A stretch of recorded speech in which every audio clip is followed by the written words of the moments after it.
અહીં ઉપસ્થિત આચાર્ય શ્રી શિક્ષકગણ તથા મારા ભાઈઓ તથા બહેનો તમારે મારા નમસ્કાર.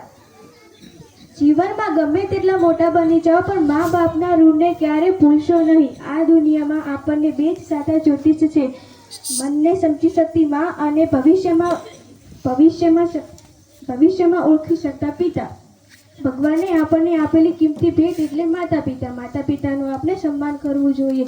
માતા પિતા આપણને કોઈ કિંમત આંકી શકાતી નથી. માતા પિતા વગર આપણા જીવનનો કોઈ પણ અર્થ હોતો નથી. ભગવાન પછી બીજું સ્થાન માતા પિતાને આપવામાં આવે છે.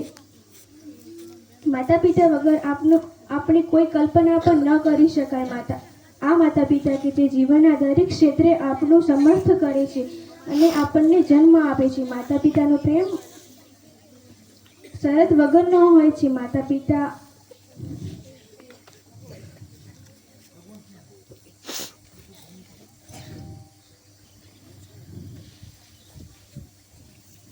બાળપણથી લઈને મોટા થવા સુધી માતા પિતાની કોઈ આપણા જીવનમાં બાળપણથી થઈને મોટા થવા સુધી માતા પિતા કોઈ આપણને ખૂબ જ પ્રેમ કરે છે. માતા પિતા આપણે ગમે તેટલા મોટા બની જઈએ પણ માતા પિતાની સામે આપણે નાના જ રહીએ છીએ. માતા પિતા તેમની આખી જિંદગી આપણી પાછળ ખર્ચ કરી દે છે.